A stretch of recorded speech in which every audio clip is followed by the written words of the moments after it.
Hello everyone, my self Ashish Kumar. और आज हम लोग क्लास 12 का फर्स्ट चैप्टर स्टार्ट करने वाले हैं जो कि है सॉल्यूशन। आज के इस लेक्चर में हम लोग क्या क्या बात करेंगे उसके बारे में पहले देख लेते हैं, उसके बाद हम लोग चैप्टर को स्टार्ट करेंगे। तो आज के इस लेक्चर में बेसिकली हम लोग सॉल्यूशन का इंट्रोडक्शन पार्ट देखेंगे, मतलब सॉल्यूशन होता क्या है ये सब के बारे में देखेंगे। और दूसरा हम लोग आज समझेंगे कि कंसंट्रेशन टर्म क्या होता है। कंसंट्रेशन टर्म, तो आज के इस लेक्चर में हम लोग यही दो पार्ट देखने वाले हैं, इंट्रोडक्शन और कंसंट्रेशन टर्म। अब वो सॉल्यूशन चैप्टर में आगे बढ़ने से पहले सबसे पहले हम लोग ये देखते हैं कि इस चैप्टर में हम लोग को क्या क्या पढ़ना है। तो अगर हम लोग चैप्टर सॉल्यूशन का बात करें तो सॉल्यूशन चैप्टर में यही कुछ हम लोग को मेन टॉपिक डिस्कस करना है, जिसमें सबसे पहला टॉपिक हम लोग पढ़ेंगे कंसंट्रेशन टर्म, दूसरा टॉपिक हम लोग पढ़ेंगे वेपर प्रेशर, तीसरा टॉपिक हम लोग पढ़ेंगे टाइप्स ऑफ सॉल्यूशन, चौथा टॉपिक पढ़ेंगे कॉलिगेटिव प्रॉपर्टी, और पांचवा जो टॉपिक होगा वो है सॉल्युबिलिटी ऑफ गैसेस। इसी को हम लोग हेनरी लॉ के नाम से बुलाते हैं। अगर हम लोग कॉलिगेटिव प्रॉपर्टी का बात करें तो यहां पे आप लोगों को चार कॉलिगेटिव प्रॉपर्टी के बारे में पढ़ना है, और वो चार कॉलिगेटिव प्रॉपर्टी का नाम याद होना चाहिए। एक का नाम है relative lowering of vapour pressure, relative lowering of vapour pressure, तो ये पहला टॉपिक आप लोग पढ़ोगे, मतलब कॉलिगेटिव प्रॉपर्टी में। दूसरा जो कॉलिगेटिव प्रॉपर्टी है उसका नाम है elevation in boiling point, elevation in boiling point, ठीक है। तीसरा कॉलिगेटिव प्रॉपर्टी हम लोग पढ़ेंगे depression in freezing point, depression in freezing point, freezing point. और लास्ट कॉलिगेटिव प्रॉपर्टी जो होगा, जो कि चौथा है, उसका नाम है ऑस्मोटिक प्रेशर, ऑस्मोटिक प्रेशर, ठीक है। इसके अलावा एक और टॉपिक हम लोग को पढ़ना है जो यहां पे छूट गया है, उसका नाम है वांट ऑफ फैक्टर,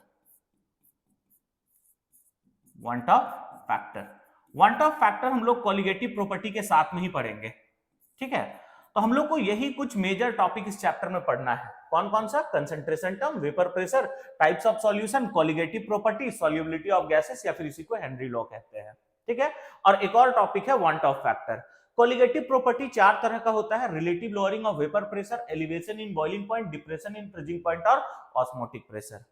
अब अगर हम लोग चैप्टर सॉल्यूशन पढ़ रहे हैं तो सबसे पहले तो आप लोग को यह समझना होगा कि सॉल्यूशन कहां किसको जाता है। तो हम लोग क्या करते हैं, पहले सॉल्यूशन को डिफाइन करते हैं, फिर चैप्टर में आगे बढ़ेंगे। डेफिनेशन बाद में देखिएगा, पहले हम समझाते हैं कि सॉल्यूशन किसको कहा जाता है। अगर आप एक बार इसको समझ जाओगे तो डेफिनेशन को रटने का जरूरत नहीं पड़ेगा। अगर हम आपके पास में एक ट्रांसपेरेंट बॉटल में कोई लिक्विड को रख दे तो क्या आप देख के बता सकते हो उस लिक्विड में कुछ पार्टिकल डिसॉल्व है या नहीं है, ठीक है। हम लोग बिना टेस्ट किए नहीं बता सकते हैं कि उस लिक्विड में सिंगल सब्सटेंस है या फिर कुछ डिसॉल्व है। तो वैसा मिक्सचर जिसको हम लोग नेकेड आई से देख के ये नहीं बता सकते हैं कि उसमें एक कंपोनेंट है या दो कंपोनेंट है, वैसे मिक्सचर को हम लोग होमोजीनियस मिक्सचर कहते हैं। और अपना सॉल्यूशन भी एक तरह का होमोजीनियस मिक्सचर होता है। सॉल्यूशन बनाने के लिए कम से कम आप लोगों को दो कंपोनेंट का जरूरत पड़ेगा, कम से कम दो चीज का मिक्सचर करेंगे तभी जाके सॉल्यूशन बन सकता है। नेक्स्ट अगर हम लोग बात करें, सॉल्यूशन बनाने से पहले जो इंडिविजुअल कंपोनेंट होगा, जैसे मान लो अगर हम शरबत का बात करें तो शरबत कैसे बनता है, पानी और चीनी को मिक्स करके। मिक्स करने से पहले अगर बात करें तो पानी का प्रॉपर्टी अलग होगा और चीनी का प्रॉपर्टी अलग होगा। पानी के पास टेस्ट नहीं होता है, चीनी सॉलिड स्टेट में होता है, मगर मिक्स करने के बाद वाटर में टेस्ट आ जाता है और जो शुगर होगा वो लिक्विड स्टेट में चला जाएगा। मतलब सॉल्यूशन में जो इंडिविजुअल कंपोनेंट है वो अपना आइडेंटिटी को भी क्या करता है, लूज कर देता है। अगर हम लोग एक सॉल्यूशन को फिल्टर पेपर के थ्रू पास करें तो वहां से सॉल्यूट अलग और सॉल्वेंट अलग को नहीं किया जा सकता है। अगर ये सारा पॉइंट को हम लोग मिला दे तो सॉल्यूशन का डेफिनेशन मिल जाएगा। तो हम लोग सॉल्यूशन को कैसे डिफाइन कर सकते हैं? बेसिकली सॉल्यूशन जो है वो एक तरह का होमोजीनियस मिक्सचर है, in which solution is a homogeneous mixture of two or more component in which individual component loses its identity and can't be separated in pure form by simple method। Homogeneous mixture इसलिए बोला गया क्योंकि हम लोग naked eye से solution में देख के नहीं बता सकते कि उसमें कितना कंपोनेंट डिसॉल्व्ड है। Individual component loses it's identity का मतलब क्या है कि मिक्स करने से पहले जो कंपोनेंट होगा उसका प्रॉपर्टी अलग होगा, मिक्स करने के बाद प्रॉपर्टी अलग हो जाएगा। Can't be separated in pure form by simple method कहने का मतलब है सॉल्यूशन को फिल्टर पेपर के थ्रू पास करेंगे तो सॉल्यूट अलग और सॉल्वेंट अलग नहीं हो सकता है, ठीक है। टू और मोर कंपोनेंट कहने का मतलब क्या है, सॉल्यूशन बनाने के लिए कम से कम आप लोग को दो कंपोनेंट का जरूरत पड़ेगा। यही हम सॉल्यूशन का डेफिनेशन लिखे भी हुए हैं, देख लो। Solution is a homogeneous mixture of two or more components in which individual component loses its identity and can't be separated in pure form by simple method। बात समझ आ गया, ठीक है। अब यहां पे एक वर्ड हम यूज किए हैं जो कि है कंपोनेंट। अब हम लोग समझते हैं कि ये कंपोनेंट क्या होता है, आखिर हम लोग सॉल्यूशन का कंपोनेंट किसको कहते हैं। तो बाबू अगर हम लोग इसके बारे में बात करें ना तो सॉल्यूशन का दो कंपोनेंट होता है, एक को हम लोग नाम देते हैं सॉल्यूट और दूसरे को नाम देते हैं सॉल्वेंट। तो ये भी याद रखिएगा कि सॉल्यूशन का दो कंपोनेंट होता है, एक कंपोनेंट का नाम होता है सॉल्यूट और दूसरा कंपोनेंट का नाम क्या होता है, सॉल्वेंट। इसका मतलब हम लोग को समझ में ये आ रहा है कि भैया अगर हम सॉल्यूशन का बात करें तो सॉल्यूशन में दो कंपोनेंट होगा, एक कंपोनेंट का नाम होगा सॉल्यूट और दूसरा कंपोनेंट का नाम होगा सॉल्वेंट। बाबू अब हम लोग बात ये करते हैं ना कि सॉल्यूट किसको कहते हैं और सॉल्वेंट किसको कहते हैं। वापस से जो एग्जांपल हम लोग बात किए थे उसी के ऊपर में चलते हैं। अगर हम वही शरबत का बात करें तो शरबत में हम लोग शरबत को बनाते कैसे हैं, वाटर और शुगर को मिक्स करके। वाटर वहां पे क्या कहलाता है, सॉल्वेंट, ठीक है, और शुगर क्या कहलाता है, सॉल्यूट। अब एक बात बताओ, जो शरबत होता है उसमें वाटर का अमाउंट ज्यादा होता है कि कम होता है, ज्यादा होता है, और शुगर का अमाउंट क्या होता है, कम, ठीक है। मतलब यहां से हम लोग ये जज कर सकते हैं कि जिसका अमाउंट ज्यादा होगा वो कहलाएगा सॉल्वेंट और जिसका अमाउंट कम होगा वो क्या कहलाएगा, सॉल्यूट, ठीक है। तो अगर हम लोग सॉल्यूट और सॉल्वेंट को डिफाइन करना चाहे तो कैसे डिफाइन कर सकते हैं, सॉल्यूट किसको कहेंगे, which is present in less amount, which is present in less amount, present in less amount. जो लेस अमाउंट में होगा उसको हम लोग बोल देंगे सॉल्यूट और सॉल्वेंट हम लोग किसको कहेंगे, which is present in more amount, which is present in more amount, present in more amount, इसको हम लोग बोलेंगे सॉल्वेंट, ठीक है। तो अगर सॉल्यूट और सॉल्वेंट को डिफाइन करना हो तो कैसे डिफाइन करेंगे, जो कम अमाउंट पे प्रेजेंट होगा उसको सॉल्यूट कहेंगे, जो ज्यादा अमाउंट पे प्रेजेंट होगा उसको हम लोग क्या कहेंगे, सॉल्वेंट। बट बाबू ये डेफिनेशन में प्रॉब्लम क्या है ना, ये समझो, ये डेफिनेशन, ठीक है, अगर हम लोग बात करें तो ये डेफिनेशन में प्रॉब्लम ये है कि ये डेफिनेशन हम लोग तभी अप्लाई कर सकते हैं जब सॉल्यूट एंड सॉल्वेंट दोनों सेम फेज में होगा, both solute and solvent are in same phase, same phase. ये डेफिनेशन हम लोग तभी अप्लाई कर सकते हैं जब सॉल्यूट और सॉल्वेंट दोनों सेम फेज में होगा। सेम फेज कहने का मतलब क्या है, दोनों का स्टेट सेम होना चाहिए। अगर सॉल्यूट लिक्विड में है तो सॉल्वेंट भी क्या में होना चाहिए, लिक्विड में होना चाहिए। तब हम लोग ये डेफिनेशन अप्लाई कर सकते हैं कि जो कम अमाउंट में प्रेजेंट है उसको हम लोग बोल देंगे सॉल्यूट और जो ज्यादा अमाउंट में प्रेजेंट है उसको हम लोग बोल देंगे सॉल्वेंट।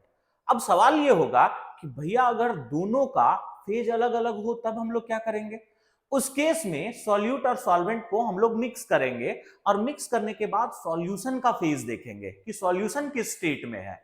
सॉल्यूशन का जो भी स्टेट होगा वही सॉल्वेंट कहलाएगा। कहने का मतलब अगर हम लोग शुगर और वाटर को मिक्स करें तो वाटर सॉलिड था और वाटर लिक्विड था और शुगर सॉलिड था, दोनों का फेज अलग अलग है। दोनों को मिक्स किए तो जो सॉल्यूशन बना उसका फेज क्या है तुम्हारा, लिक्विड।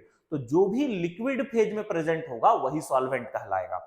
हम वापस से एक बार बात को रिपीट करते हैं, ध्यान से सुन लीजिएगा। हम लोग ये डेफिनेशन, दो डेफिनेशन देख रहे हैं। सॉल्यूट किसको कहते हैं, जो कि कम अमाउंट में प्रेजेंट होगा, सॉल्वेंट किसको कहेंगे, जो ज्यादा अमाउंट में प्रेजेंट होगा। मगर ये डेफिनेशन हम लोग कब अप्लाई कर सकते हैं, ये हम लोग तब अप्लाई कर सकते हैं जब सॉल्यूट और सॉल्वेंट दोनों का फेज सेम होगा, यानी स्टेट सेम होगा। अगर दोनों का स्टेट अलग अलग हो तो उस केस में हम लोग क्या करते हैं, सॉल्यूट और सॉल्वेंट दोनों को मिक्स करेंगे। मिक्स करने के बाद हम लोग सॉल्यूशन का फेज को चेक करेंगे। सॉल्यूशन जो भी फेज में प्रेजेंट होगा वही तुम्हारा क्या कहलाएगा, सॉल्वेंट कहलाएगा। जैसे मान लो एक लिक्विड और एक सॉलिड को मिक्स करके सॉल्यूशन बनाया गया और सॉल्यूशन का फेज लिक्विड आ गया, इसका मतलब जो सॉल्वेंट होगा वो लिक्विड वाला सब्सटेंस कहलाएगा। बात क्लियर है? ठीक है। मगर इस चैप्टर में अगर हम लोग ये डेफिनेशन से भी काम चलाना चाहे तो चल सकता है। जो कम अमाउंट में प्रेजेंट होगा उसको सॉल्यूट कहेंगे, जो ज्यादा अमाउंट में प्रेजेंट होगा उसको हम लोग क्या कहेंगे? सॉल्वेंट कहेंगे। बात समझ आ गया? अब इससे रिलेटेड हम कुछ छोटा छोटा क्वेश्चन कराते हैं जिससे आप लोग को क्लियरिटी अच्छे से आ जाए। जैसे एक छोटा सा क्वेश्चन ऐसे दिया हुआ है, 20% ethanol in water, ethanol in water. इसमें आप लोग को पहचानना है सॉल्यूट कौन है और सॉल्वेंट कौन है। बाबू यहाँ दो सब्सटेंस है, एक इथेनॉल और दूसरा क्या है तुम्हारा? वाटर। बात क्लियर है? ठीक है। तो एक है इथेनॉल और दूसरा यहाँ पे क्या दिया हुआ है? तो दूसरा हम लोग को दिया हुआ है वाटर। इथेनॉल का परसेंटेज का अगर बात करो तो यहाँ साफ शब्दों में दिया हुआ है कि भैया इथेनॉल का परसेंटेज 20 है। ठीक है। अब एक 100% में 20% इथेनॉल का है, मतलब दोनों को मिला के सॉल्यूशन बनाए होंगे और दोनों का परसेंटेज कितना होगा तुम्हारा? 100। उसमें इथेनॉल अगर 20% है तो बाकी जो रिमेनिंग होगा वो किसका परसेंटेज होगा? वाटर का। यानी वाटर का परसेंटेज यहाँ पे क्या होगा? 80%। अब जो कम अमाउंट पे प्रेजेंट होता है उसको हम लोग क्या कह देंगे? सॉल्यूट। ठीक। और जो ज्यादा अमाउंट पे प्रेजेंट होगा उसको हम लोग क्या कहेंगे? सॉल्वेंट। बात समझ आ गया? और आप लोग को जब हम ये डेफिनेशन बताए थे तो बताए थे कि दोनों का स्टेट सेम होना चाहिए। और वो इथेनॉल भी लिक्विड होता है और वाटर भी क्या होता है? लिक्विड होता है। बात समझ आ गया? ठीक है। तो हम लोग अभी तक क्या देख चुके हैं? हम लोग देखे हैं कि सॉल्यूशन किसको कहा जाता है। तो सॉल्यूशन हम लोग किसको कहते हैं? सॉल्यूशन बेसिकली होमोजीनियस मिक्सचर होता है ऑफ टू और मोर component in which individual component loses its identity and can't be separated in pure form by simple method। फिर हम लोग समझे कि सॉल्यूशन का कंपोनेंट किसको कहते हैं। सॉल्यूशन का दो कंपोनेंट होता है, एक सॉल्यूट और दूसरा सॉल्वेंट। यानी हम लोग बोल सकते हैं सॉल्यूशन दो चीज से मिलकर बनता है, एक सॉल्यूट और दूसरा सॉल्वेंट। सॉल्यूट किसको कहेंगे? जो कम अमाउंट में प्रेजेंट होगा। सॉल्वेंट किसको कहेंगे? जो ज्यादा अमाउंट में प्रेजेंट होगा। नेक्स्ट हम ये बताएं कि ये डेफिनेशन को यूज करने में एक प्रॉब्लम आ सकता है। ये डेफिनेशन हम लोग तब यूज करेंगे जब सॉल्यूट और सॉल्वेंट दोनों का फेज सेम हो। अगर दोनों का फेज अलग अलग है तो सॉल्यूशन का जो फेज होगा वही तुम्हारा सॉल्वेंट कहलाता है। बात क्लियर है? ठीक है। इसके बाद हम एक छोटा सा क्वेश्चन आप लोग को कराए। क्वेश्चन क्या था कि 20% इथेनॉल इन वाटर में आप लोग को पहचानना था कि सॉल्यूट कौन है और सॉल्वेंट कौन है। तो यहाँ पे हम लोग देखें इथेनॉल जो है वो क्या कहलाएगा? 20% है, कम है तो सॉल्यूट कहलाएगा। वाटर का परसेंटेज 80 है, ज्यादा है, मतलब ये क्या कहलाएगा? सॉल्वेंट कहलाएगा। बात समझ आ गया? ठीक है। अब हम लोग अपना चैप्टर का अब हम लोग स्टार्ट करते हैं टाइप्स ऑफ सॉल्यूशन। हम लोग देखते हैं कि टाइप्स ऑफ सॉल्यूशन या फिर इसी को हम लोग बोल सकते हैं क्लासिफिकेशन ऑफ सॉल्यूशन। यहां पे हम लोग सॉल्यूशन का क्लासिफिकेशन देखने वाले हैं। अब देखो क्लासिफिकेशन मतलब है कि हम लोग सॉल्यूशन को अलग अलग ग्रुप में बांटेंगे। तो सबसे पहले हम लोग सॉल्यूशन को क्लासिफाई करने वाले हैं on the basis of number of component, on the basis of number of component, number of component. तो अभी हम लोग सॉल्यूशन को क्लासिफाई करने वाले हैं on the basis of number of component. अब वो नंबर ऑफ कंपोनेंट के बेसिस पे सॉल्यूशन को मल्टीपल टाइप में क्लासिफाई किया जा सकता है, जिसमें सबसे पहला जो है उसको हम लोग बोलते हैं बाइनरी सॉल्यूशन। Binary solution. अब सवाल ये है बाइनरी सॉल्यूशन हम लोग किसको कहते हैं। अब देखो यहाँ पे दो वर्ड है, एक वर्ड है बाई और दूसरा है नरी। इसका मतलब बाइनरी, बाई का मतलब क्या होता है? टू। वैसा सॉल्यूशन जिसमें कितना कंपोनेंट होगा? दो कंपोनेंट होगा, उसको हम लोग बाइनरी सॉल्यूशन कहते हैं। अब ये दो कंपोनेंट में क्या क्या होगा? वन सॉल्यूट पार्टिकल होगा और वन सॉल्वेंट पार्टिकल होगा। ठीक है। तो इसी को हम लोग बोलते हैं बाइनरी सॉल्यूशन। सिमिलरली जो यहां पे दूसरा टाइप का सॉल्यूशन होगा उसको हम लोग बोलते हैं ट्राइनरी सॉल्यूशन। Ternary solution. बाबू ट्राइनरी सॉल्यूशन हम लोग किसको कहते हैं? जिसमें तीन कंपोनेंट प्रेजेंट होता है। जिसमें कितना कंपोनेंट होगा? तीन कंपोनेंट। तीन कंपोनेंट में क्या क्या होगा तुम्हारा?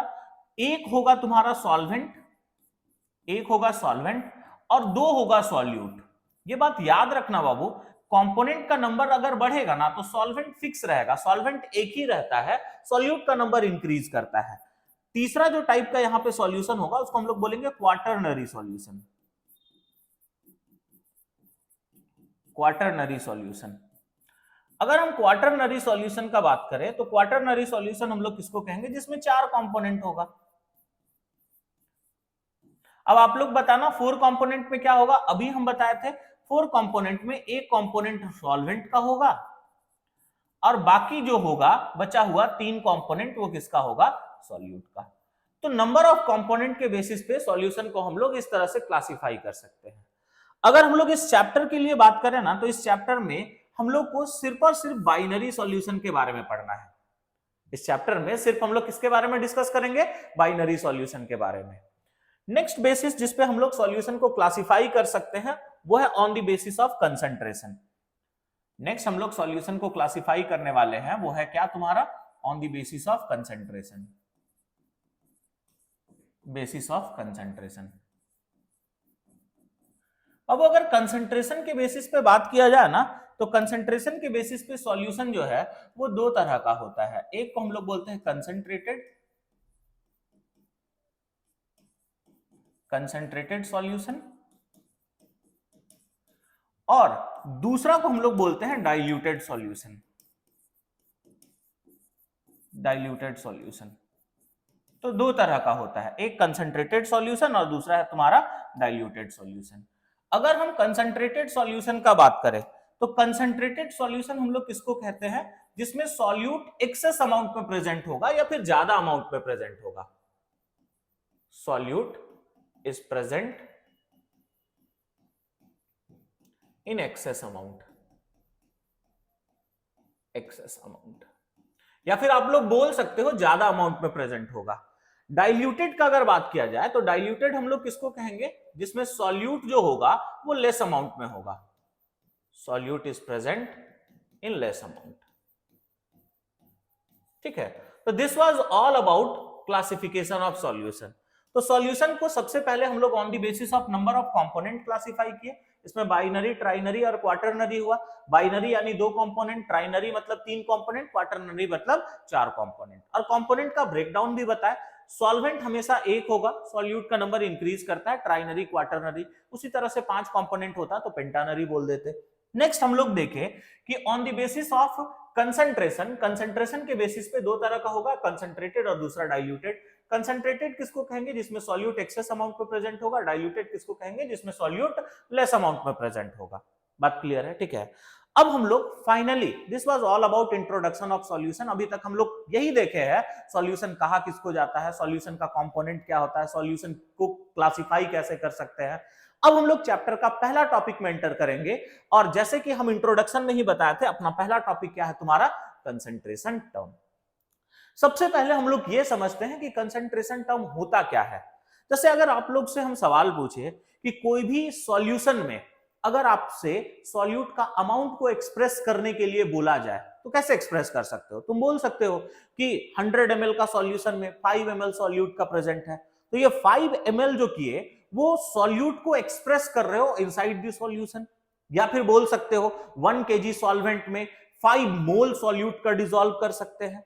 अब ये जो 5 मोल सॉल्यूट का डिसॉल्व कर सकते हैं बोल रहे हैं, ये भी हम लोग सॉल्यूट को एक्सप्रेस कर रहे हैं कहां पे, सॉल्वेंट के अंदर में। उसी तरह से बोल सकते हैं कि 100 ग्राम सॉल्यूशन में 5 ग्राम सॉल्यूट का प्रेजेंट है, यहां पे भी हम लोग सॉल्यूट का अमाउंट को एक्सप्रेस कर रहे हैं सॉल्यूशन में। तो किसी भी सॉल्यूशन में या फिर सॉल्वेंट में सॉल्यूट का अमाउंट को एक्सप्रेस करने का जो तरीका होता है उसी को हम लोग बोलते हैं कंसंट्रेशन टर्म। तो अगर हम लोग से कंसंट्रेशन टर्म को डिफाइन करने के लिए बोला जाए तो कैसे डिफाइन कर सकते हैं, it basically tells us amount of solute in solution और सॉल्वेंट। तो जितना भी आप लोग को हम कंसंट्रेशन टर्म पढ़ाएंगे ना, उसका बस एक ही मकसद है, वो किसका अमाउंट को एक्सप्रेस करता है, सॉल्यूट का। कहां कहां पे एक्सप्रेस करता है, आइदर इन सॉल्यूशन और इन सॉल्वेंट। बात क्लियर है ना, ठीक है। तो concentration term amount of solute को एक्सप्रेस करता है इन सॉल्यूशन और सॉल्वेंट, ये जरूर याद रखना, ठीक है। कोई भी कंसंट्रेशन टर्म अमाउंट को एक्सप्रेस करता है और वो हमेशा किसका अमाउंट को एक्सप्रेस करेगा, सॉल्यूट का। कभी भी ये सॉल्वेंट का अमाउंट को एक्सप्रेस नहीं करता, ये जरूर याद रखना। आगे जब हम इसका फॉर्मूला वगैरह डिराइव करेंगे ना कंसंट्रेशन टर्म का, तो उसमें यूज आता है और ये अमाउंट को ये सॉल्यूशन के अंदर में या फिर सॉल्वेंट के अंदर में एक्सप्रेस करता है। अब वो इस चैप्टर में जितने भी कंसंट्रेशन टर्म आप लोग को पढ़ना है ना, उसको हम लोग दो ग्रुप में डिवाइड करके पढ़ेंगे। अब ग्रुप में डिवाइड करके क्यों पढ़ रहे हैं, वो ग्रुप में डिवाइड करने के बाद क्या क्या क्वेश्चन पूछा जाता है, कुछ कुछ यहाँ पे क्वेश्चन पूछा जाता है और वो क्वेश्चन को आप इजीली आंसर कर पाओ, इसीलिए हम लोग जितना भी कंसंट्रेशन टर्म है उसको ग्रुप में डिवाइड करके पढ़ेंगे। तो जो पहला ग्रुप है उसको हम लोग नाम दे देते हैं ग्रुप 1। पहला ग्रुप को हम लोग नाम देते हैं ग्रुप 1 और दूसरा जो ग्रुप है उसको हम लोग नाम देंगे ग्रुप 2। देखो, अगर हम लोग दो ग्रुप में बांटे हैं मतलब कोई ना कोई क्राइटेरिया को तो यूज किए होंगे। ग्रुप 1 में हम लोग वैसे कंसंट्रेशन टर्म को रखेंगे जो वॉल्यूम रिलेटेड होगा, जो वॉल्यूम रिलेटेड, ठीक। और ग्रुप 2 में हम लोग वैसे कंसंट्रेशन टर्म को रखेंगे जो होगा मास रिलेटेड, ठीक है। यानी जितना भी वॉल्यूम रिलेटेड वाला कंसंट्रेशन टर्म है उसको ग्रुप 1 में प्लेस करेंगे, जितना भी मास रिलेटेड वाला कंसंट्रेशन टर्म है उसको ग्रुप 2 में प्लेस करेंगे। अब एक बात सोच के बताओ, क्या वॉल्यूम टेम्परेचर पर डिपेंड करता है? ऑब्वियसली वॉल्यूम टेम्परेचर पर डिपेंड करता है। मतलब वॉल्यूम रिलेटेड वाला जो कंसंट्रेशन टर्म है वो टेम्परेचर डिपेंडेंट होगा, टेम्परेचर डिपेंडेंट। और मास रिलेटेड वाला जो कंसंट्रेशन टर्म होगा वो टेम्परेचर इंडिपेंडेंट होगा।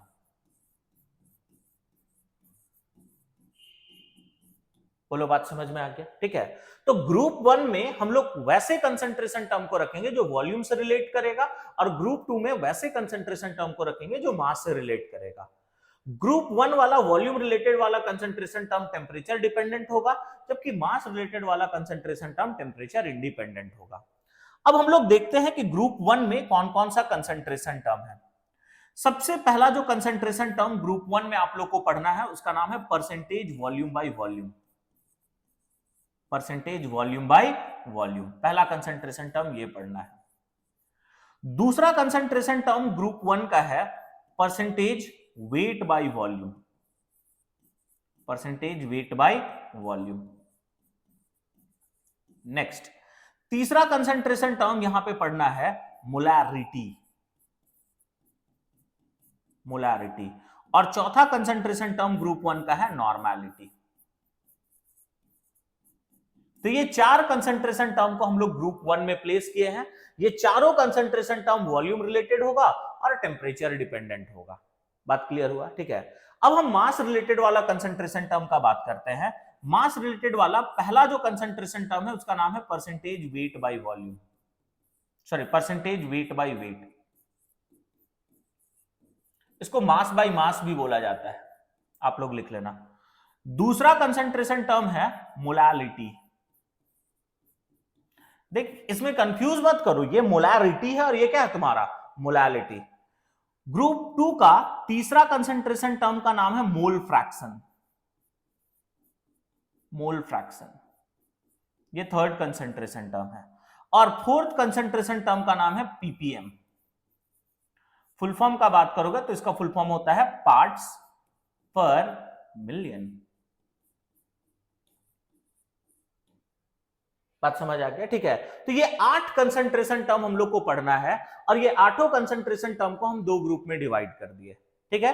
ग्रुप 1 में हम लोग वैसे कंसंट्रेशन टर्म को रखे हैं जो वॉल्यूम रिलेटेड है और टेम्परेचर डिपेंडेंट। ग्रुप 2 में हम लोग वैसे कंसंट्रेशन टर्म को रखे हैं जो मास रिलेटेड है और टेम्परेचर इंडिपेंडेंट। टेम्परेचर इंडिपेंडेंट क्यों है? क्योंकि मास को टेम्परेचर से कोई लेना देना नहीं है। टेम्परेचर के चेंज करने से मास कभी चेंज नहीं करता है, टेम्परेचर को चेंज करने से वॉल्यूम चेंज करता है, इसीलिए ये टेम्परेचर डिपेंडेंट, ये टेम्परेचर इंडिपेंडेंट। देखो, हम इसको दो ग्रुप में इसलिए डिवाइड किया ना क्योंकि कभी कभी यहां क्वेश्चन पूछा जाता है कि मोलैरिटी इज टेम्परेचर डिपेंडेंट और टेम्परेचर इंडिपेंडेंट। हम क्वेश्चन क्या पूछे, मोलैरिटी जो है वो टेम्परेचर डिपेंडेंट होगा या इंडिपेंडेंट? तो बाबू देखो, तो मोलैरिटी ग्रुप 1 में प्रेजेंट है, मतलब ये टेम्परेचर डिपेंडेंट। यहां पे इस तरह का भी क्वेश्चन पूछा जा सकता है कि why molarity is temperature dependent. तो इसका आंसर क्या होगा, molarity is temperature dependent because it is volume related. या फिर कभी कभी ये पूछ लेता है कि among molarity and molality which is temperature dependent and which is temperature independent. तो molarity temperature dependent, molality temperature independent. बहुत बार तो ऐसा भी क्वेश्चन पूछा जाता है, 4 ऑप्शन देके आप लोग से पूछ लेगा कि बताओ इनमें से कौन कंसंट्रेशन टर्म टेम्परेचर डिपेंडेंट है या फिर कौन इंडिपेंडेंट है।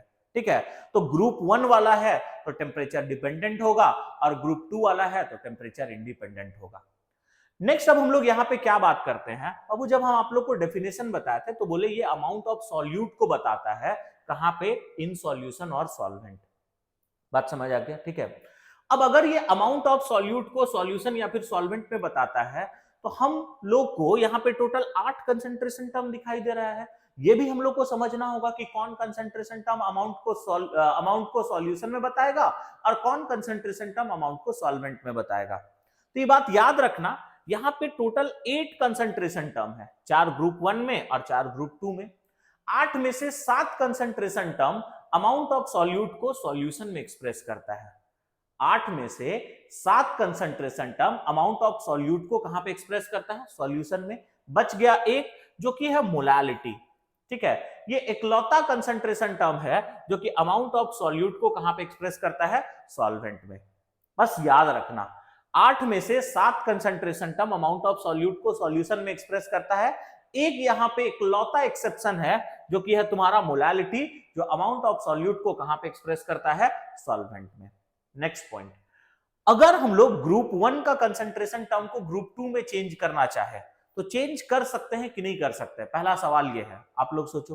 ठीक है, क्या हम लोग ग्रुप 1 का कंसंट्रेशन टर्म को ग्रुप 2 में चेंज कर सकते हैं कि नहीं कर सकते हैं?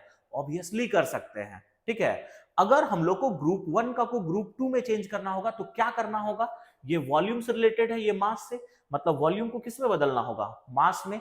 अब बता तो वॉल्यूम को मास में कौन बदल सकता है, डेंसिटी, क्योंकि डेंसिटी इकलौता यूनिट है जो कि मास और वॉल्यूम के बीच का रिलेशन बताता है। यानी हम लोग क्या बोल सकते हैं कि अगर ग्रुप 1 का कंसंट्रेशन टर्म को ग्रुप 2 में चेंज करना है, इसका मतलब उसके लिए तुमको क्या चीज का जरूरत पड़ेगा, डेंसिटी का। क्यों डेंसिटी का जरूरत पड़ेगा, क्योंकि ग्रुप 1 का कंसंट्रेशन टर्म को अगर ग्रुप 2 में चेंज करना चाहते हैं तो वॉल्यूम को मास में बदलना होगा। ठीक है, और वॉल्यूम को मास में कौन बदल सकता है, डेंसिटी, क्योंकि डेंसिटी का फॉर्मूला होता है मास बाय वॉल्यूम, वो मास और वॉल्यूम के बीच का रिलेशन बताता है।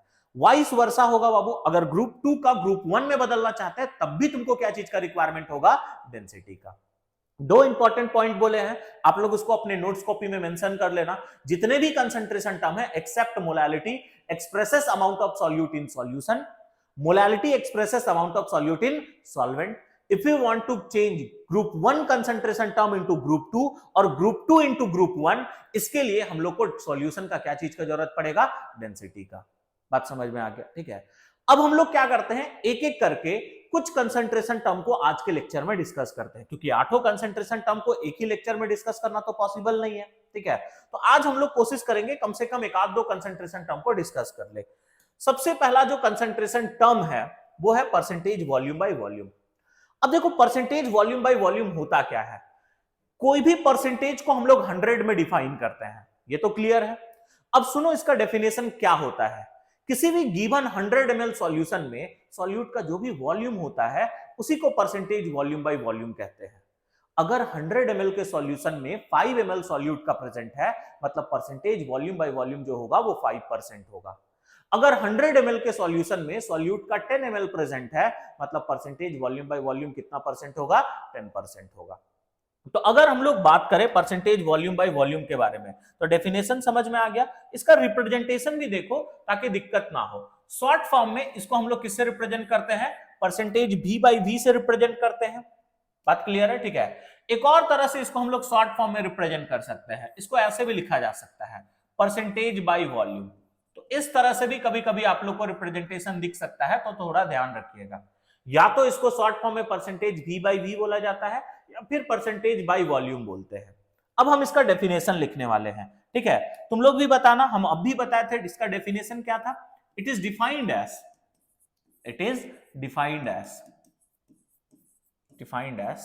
Volume of solute present in कितना ml of solution, 100 ml of solution. It is defined as volume of solute present in 100 ml of solution. किसी भी गिवन 100 ml सॉल्यूशन में सॉल्यूट का जो भी वॉल्यूम प्रेजेंट होगा उसी को परसेंटेज वॉल्यूम बाय वॉल्यूम बोला जाता है। बात क्लियर है? ठीक है।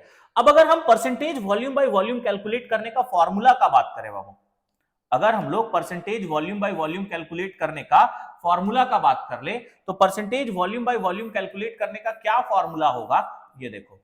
अब देखो एक और चीज यहां पे छूट रहा है, जो पहला वाला टर्म होगा ना, वो सॉल्यूट को रिप्रेजेंट करता है। किसी भी परसेंटेज वाला कंसंट्रेशन टर्म में पहला टर्म सॉल्यूट के लिए होता है और दूसरा टर्म किसके लिए होता है, सॉल्वेंट के लिए। ये सॉरी, दूसरा जो टर्म होगा वो सॉल्वेंट के लिए नहीं, दूसरा टर्म होता है सॉल्यूशन के लिए। ठीक है, सॉल्यूशन के लिए। तो कोई भी कंसंट्रेशन टर्म में यही बात याद रखना, पहला होता है सॉल्यूट और दूसरा होता है तुम्हारा क्या, सॉल्यूशन। बात क्लियर है? ठीक है। अब देखो कोई भी कंसंट्रेशन टर्म का फॉर्मूला में ना एक चीज नोटिस करना, ऊपर में हम सॉल्यूट का वैल्यू रखेंगे और नीचे में सॉल्यूशन का वैल्यू रखेंगे। बात क्लियर है? अब अगर परसेंटेज कैलकुलेट करने का तरीका का बात किया जाए, तो जिसका परसेंटेज कैलकुलेट करना उसका वैल्यू ऊपर में, जहां पे कैलकुलेट करना उसका वैल्यू को नीचे में, और उसको किससे मल्टीप्लाई कर देते हैं, 100 से। अब यहां पे हम लोग चूंकि सॉल्यूट का वॉल्यूम परसेंटेज कैलकुलेट कर रहे हैं, इसीलिए वॉल्यूम ऑफ सॉल्यूट को ऊपर में रखेंगे, नीचे में हम लोग रखेंगे volume of solution, volume of solution, और इसको मल्टीप्लाई कर दिया करेंगे किससे, तो 100 से। ये मेरा percentage volume by volume calculate करने का फॉर्मूला हो गया।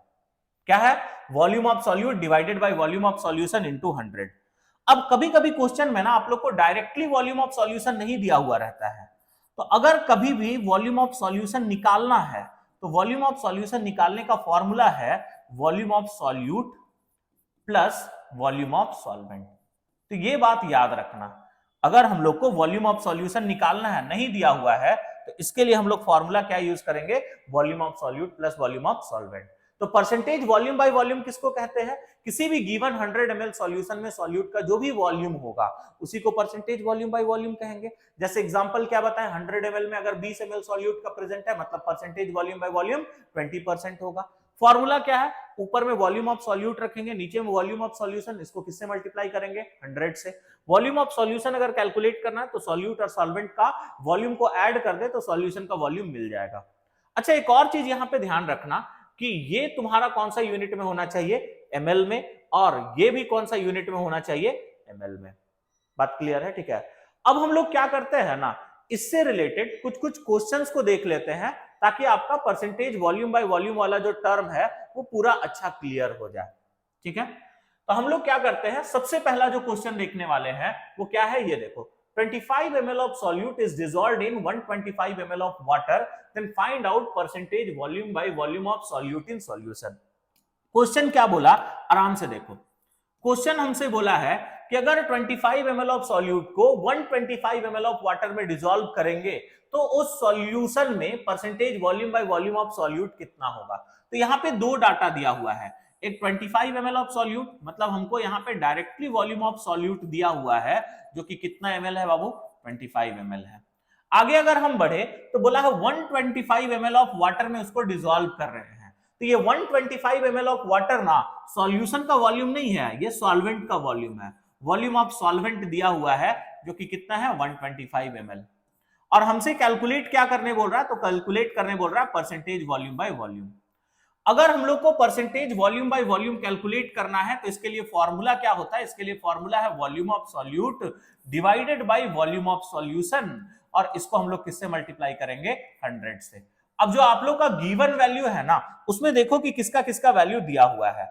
अगर हम वॉल्यूम ऑफ सॉल्यूट का बात करें तो वॉल्यूम ऑफ सॉल्यूट हमको दिया हुआ है जो कि कितना है तुम्हारा 25, divided by volume of solution का बात करें तो वॉल्यूम ऑफ सॉल्यूशन हम लोग को नहीं दिया है, मगर सॉल्यूट और सॉल्वेंट दोनों का वैल्यू दिया हुआ है। तो अगर हम वॉल्यूम ऑफ सॉल्यूशन निकालना चाहते हैं तो कैसे निकालेंगे, ये जो वॉल्यूम ऑफ सॉल्यूट है और वॉल्यूम ऑफ सॉल्वेंट ये दोनों को ऐड कर देंगे तो कितना आ जाएगा, बोलना 150। तो नीचे में हम लोग क्या रख देंगे, 150, और इसको किससे मल्टीप्लाई कर देंगे, 100 से। 0 से 0 तो कैंसिल हो जाएगा, 5 3 जा 15, 5 5 जा 25। अब इसको मल्टीप्लाई करो, 5 इंटू 10 कितना हो जाएगा, 50 डिवाइडेड बाई 3। इसको और हम लोग कैंसिल कर सकते हैं, तो 3 1 जा 3, 3 1 जा 3, यहां से 2 बच जाएगा, 3 6 जा 18, पॉइंट देके 0 देंगे तो 6 6 टर्मिनेट कर जाएगा, यानी परसेंटेज कितना आ गया, 16.66%। तो इस तरह का छोटा छोटा क्वेश्चन आप लोग से पूछा जा सकता है। बात क्लियर हो गया? ठीक है, और भी कुछ क्वेश्चंस है, ये देखो। नेक्स्ट क्वेश्चन ये दिया हुआ है, ये एक अच्छा क्वेश्चन है जो कि जेई में पूछा गया था। ठीक है, यहाँ पे देखो थोड़ा सा ट्विस्ट किया है, वीडियो को पॉज करो और एक बार ट्राई करो क्वेश्चन को सॉल्व करने का। ठीक है, अब हम इस क्वेश्चन को सॉल्व करते हैं। देखो ये क्वेश्चन में क्या था और क्यों इसको हम बोले कि यहां से थोड़ा सा ट्रिकी क्वेश्चन था ये। चलो क्वेश्चन क्या बोला है ये देखो, how many ml of ethanol should be added in 250 ml of water to obtain a solution containing 80% volume by volume of solvent। Question बोला है कि how many ml of ethanol should be added in 250 ml of water, मतलब 250 ml of solvent में solute का कितना ml add करेंगे कि percentage volume by volume of solvent, ये ध्यान रखना, percentage volume by volume of solvent कितना हो, 80%। बात समझे? तो यहां पे बेसिकली हम लोग को वॉल्यूम ऑफ सॉल्यूट निकालना है बाबू, क्वेश्चन पढ़ के यही पता चल रहा है। नेक्स्ट हम लोग को यहां पे वॉल्यूम ऑफ सॉल्वेंट दिया हुआ है और वॉल्यूम ऑफ सॉल्वेंट कितना दिया हुआ है, तो 250 ml दिया हुआ है। आगे देखो, ऑफ वाटर, ठीक है। नेक्स्ट हम लोग को दिया हुआ है 80% volume by volume of solvent. ये जो परसेंटेज V बाई V है, ये किसका दिया हुआ है, सॉल्वेंट का। कितना दिया हुआ है, 80%। अब थोड़ा सा हम एक स्लाइड पीछे जाते हैं, ध्यान से देखना बाबू, यहां पे जो परसेंटेज वॉल्यूम बाय वॉल्यूम हम लोग पढ़े हैं, वो परसेंटेज वॉल्यूम बाय वॉल्यूम किसके लिए पढ़े हैं, सॉल्यूट के लिए। और ये क्वेश्चन में हम लोग को परसेंटेज वॉल्यूम बाय वॉल्यूम दिया किसके लिए, सॉल्वेंट के लिए। अगर आप इसी को रख के सॉल्व करोगे ना तो गलती कर दोगे। ठीक है, अगर सॉल्वेंट का परसेंटेज वॉल्यूम बाय वॉल्यूम 80 है तो percentage volume by volume of solute कितना हो जाएगा, 20। अब हम लोग को पता चल गया। तो यही क्वेश्चन को थोड़ा सा घुमाया था कि तुमको सॉल्यूट का परसेंटेज वॉल्यूम बाय वॉल्यूम ना देके किसका दिया हुआ था, सॉल्वेंट का। और बहुत लोग क्या करेंगे कि इसी परसेंटेज वॉल्यूम बाय वॉल्यूम को फॉर्मूला में पुट करेंगे और आंसर लाने का कोशिश करेंगे और आंसर गलत आ जाएगा। बात क्लियर है? ठीक है, अब हम लोग आराम से सॉल्व करते हैं। अब अगर हम percentage V by V calculate करने का फॉर्मूला का बात करें, किसके लिए, सॉल्यूट के लिए, तो इसका फॉर्मूला है volume of solute divided by volume of solution. इसको हम लोग किससे मल्टीप्लाई कर देंगे, 100 से। अगर हम परसेंटेज वॉल्यूम बाय वॉल्यूम का बात करें तो सॉल्यूट का वैल्यू ऊपर में रखें, मतलब ये परसेंटेज वॉल्यूम बाय वॉल्यूम किसका है, सॉल्यूट का। तो यहां पे हम लोग को क्या रखना होगा, 20। V सॉल्यूट का वैल्यू तो बाबू हम लोग को निकालना है। V सॉल्यूशन कैसे निकालते हैं, V solute volume of solute plus volume of solvent. Solvent का वॉल्यूम तुमको दिया हुआ है जो कि है 250 इंटू क्या हो जाएगा, 100। अब इसको कैंसिल कर लेते हैं, 21 या 20, 25 या 100, ये दोनों कैंसिल हो जाएगा। अब क्रॉस मल्टीप्लाई कर दो, इसको इधर भेज दो, तो V solute plus 250 is equal to, इसको मल्टीप्लाई कर दोगे तो क्या हो जाएगा, 5V सॉल्यूट। बात समझ आया ना? ठीक है, अब इसको हम लोग उधर भेज देते हैं, तो यहां पे क्या आ जाएगा, 250 is equal to 5V solute minus V solute. ठीक है, तो यहां से अगर हम बात करें तो 250 5V सॉल्यूट में V सॉल्यूट को माइनस करेंगे तो क्या आ जाएगा, बोलो 4V सॉल्यूट। ठीक है, अब हम लोग को V सॉल्यूट निकालना है तो 4 को दूसरे तरफ भेज देंगे, तो V सॉल्यूट जो है वो किसके इक्वल हो जाएगा, जरा देख के बताना, 250 डिवाइडेड बाई क्या होगा, 4।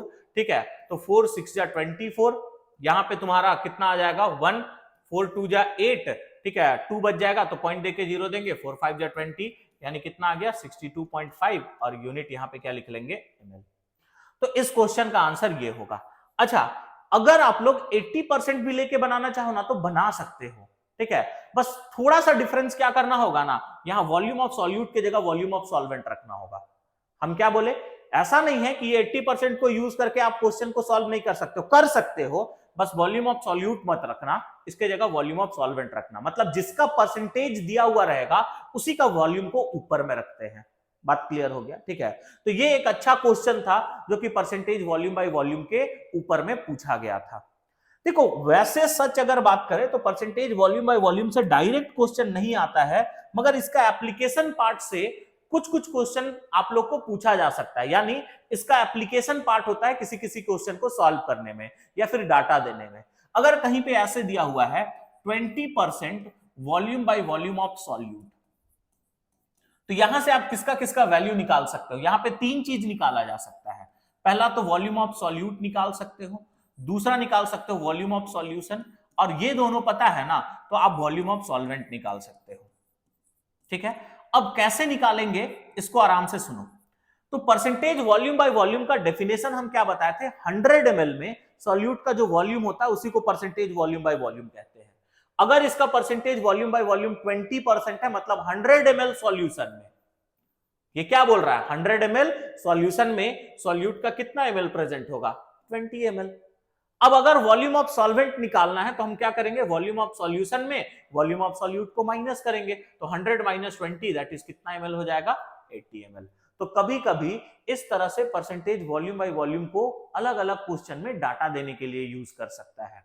एक और आप लोग ट्राई करना, अगर हम ऐसे लिखे हैं 15% volume by volume of solute, तो यहां से भी वही तीन चीज हम लोग निकालना चाहेंगे। क्या क्या निकालना चाहेंगे, पहला निकालना चाहेंगे वॉल्यूम ऑफ सॉल्यूट, दूसरा निकालना चाहेंगे क्या बाबू, वॉल्यूम ऑफ सॉल्यूशन, और तीसरा क्या निकालना चाहेंगे, वॉल्यूम ऑफ सॉल्वेंट। ठीक है, अगर हम वॉल्यूम ऑफ सॉल्यूट का बात करें तो 15% वॉल्यूम बाय वॉल्यूम है, मतलब 100 ml सॉल्यूशन में 15 ml सॉल्यूट का होगा। यानी यहां पे अगर बात करोगे तो परसेंटेज वॉल्यूम बाय वॉल्यूम दिया हुआ है, मतलब वॉल्यूम ऑफ सॉल्यूट कितना ml हो जाएगा, 15 ml, वॉल्यूम ऑफ सॉल्यूशन कितना ml हो जाएगा, 100 ml। बात क्लियर है, और वॉल्यूम ऑफ सॉल्वेंट दोनों को माइनस कर दोगे तो कितना हो जाएगा, 85 ml। बात क्लियर है ना। तो दिस वाज ऑल अबाउट अपना पहला कंसंट्रेशन टर्म जो कि है परसेंटेज वॉल्यूम बाय वॉल्यूम। बात क्लियर है, ठीक है। अब हम लोग नेक्स्ट कंसंट्रेशन टर्म के तरफ चलते हैं, और नेक्स्ट कंसंट्रेशन टर्म है परसेंटेज वेट बाय वॉल्यूम। अब फिर से देखो, परसेंटेज वेट बाय वॉल्यूम है, तो पहला वाला टर्म किसके लिए होगा, सॉल्यूट के लिए, दूसरा वाला टर्म किसके लिए होगा, सॉल्यूशन के लिए। ठीक है, अब सॉल्यूशन के लिए वॉल्यूम लेना है और सॉल्यूट के लिए क्या लेना है, वेट। अब परसेंटेज वॉल्यूम बाय वॉल्यूम हम लोग किसको कहेंगे, किसी भी 100 ml सॉल्यूशन में सॉल्यूट का जो भी वेट प्रेजेंट होगा उसी को परसेंटेज वेट बाय वॉल्यूम कहते हैं। किसी भी 100 ml सॉल्यूशन में सॉल्यूट का जितना भी वेट प्रेजेंट होगा उसी को परसेंटेज वेट बाय वॉल्यूम कहेंगे। मान लो 100 ml सॉल्यूशन में 10 ग्राम सॉल्यूट का प्रेजेंट है, यानी परसेंटेज वेट बाय वॉल्यूम कितना परसेंट हो जाएगा, 10%। तो अगर हम लोग इसका डेफिनेशन लिखना चाहे तो कैसे डेफिनेशन लिख सकते हैं, it is defined as weight of solute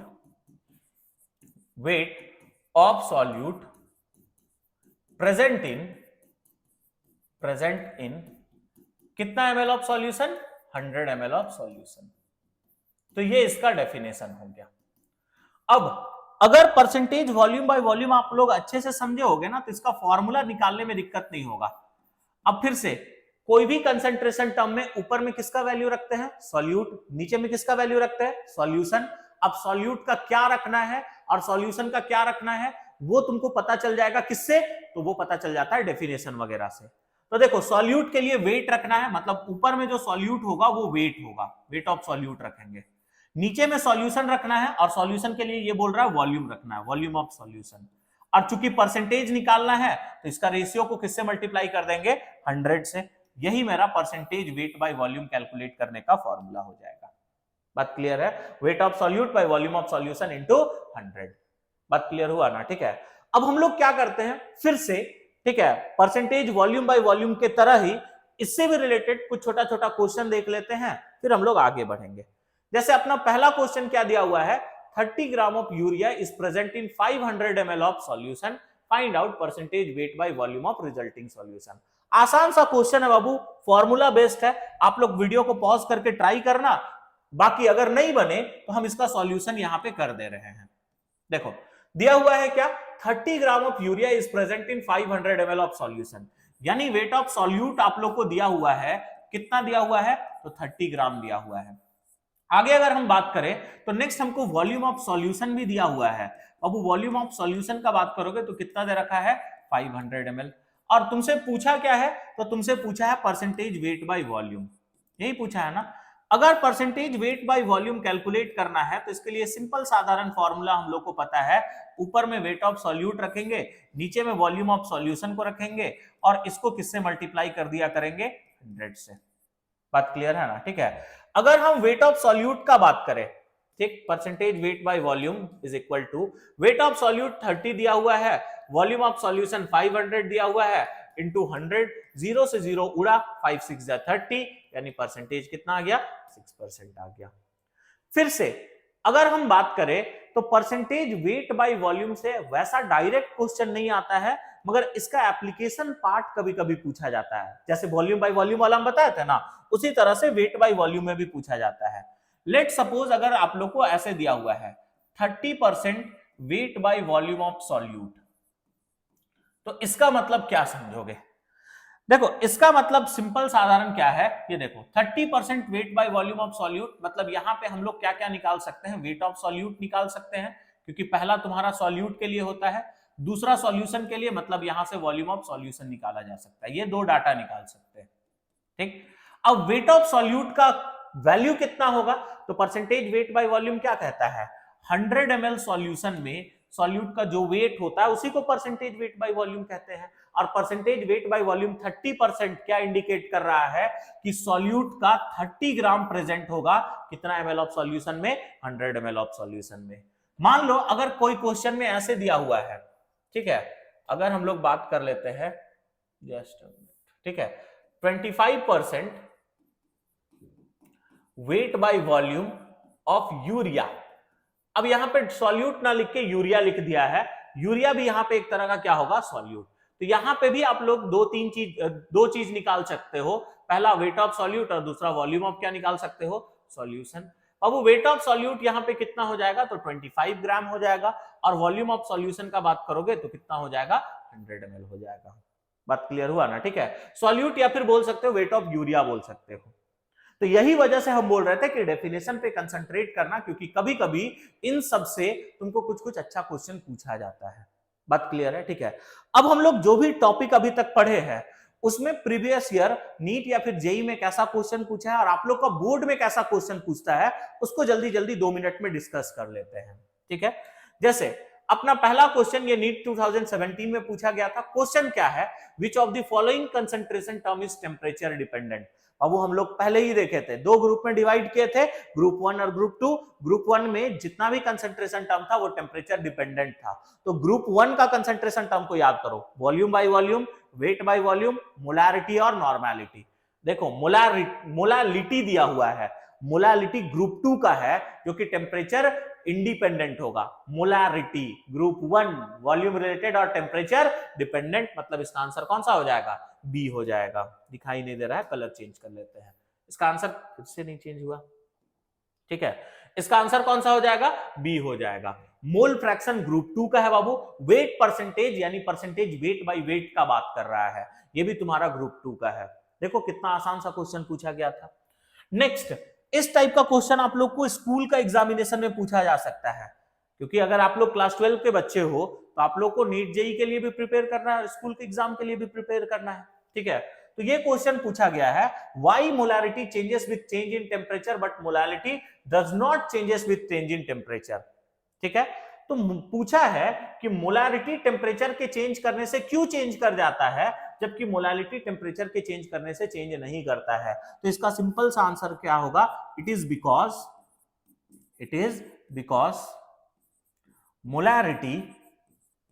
molarity is, ठीक है, वॉल्यूम रिलेटेड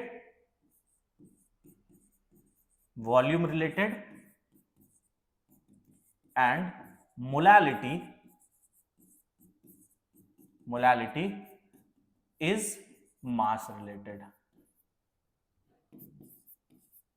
तो ये इसका सिंपल साधारण सा आंसर होगा, ठीक है, कि क्यों मोलारिटी जो है वो टेम्परेचर के चेंज करने से चेंज करता है जबकि मोलालिटी चेंज नहीं करता है। इसका सिंपल सा आंसर क्या है, मोलारिटी वॉल्यूम रिलेटेड होता है, मोलालिटी क्या होगा, मास रिलेटेड। इस तरह का क्वेश्चन आप लोग से स्कूल एग्जाम में पूछा जा सकता है। आगे ये जो क्वेश्चन है ये सीबीएसई में पूछा गया है, और चूंकि हम झारखंड से हैं तो हम लोग के यहाँ जैक बोर्ड के भी कुछ स्टूडेंट होते हैं, तो उनके लिए भी ये क्वेश्चन पूछा जाता है। State the main advantage of molality over molarity. तो पूछा है मोलारिटी के रेस्पेक्ट में क्या एडवांटेज है। तो सिंपल सा इसका मेन एडवांटेज क्या है कि molarity is volume mass related and it does not changes with change in temperature. Molality का अगर एडवांटेज के बारे में पूछा जाए तो मोलालिटी का एडवांटेज क्या है, मोलालिटी का यही एडवांटेज है बाबू कि ये टेम्परेचर के चेंज करने से चेंज नहीं करता है, क्योंकि ये मास रिलेटेड है। तो हम क्या बोल सकते हैं, main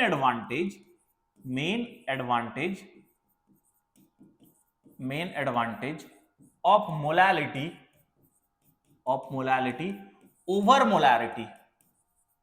over molarity is molality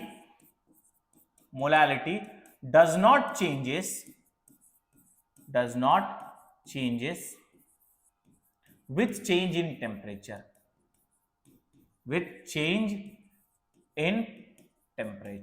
तो यही मेन एडवांटेज है। ये आप लोग का सीबीएसई एग्जाम में, सीबीएसई बोर्ड एग्जामिनेशन में पूछा गया है, ठीक है।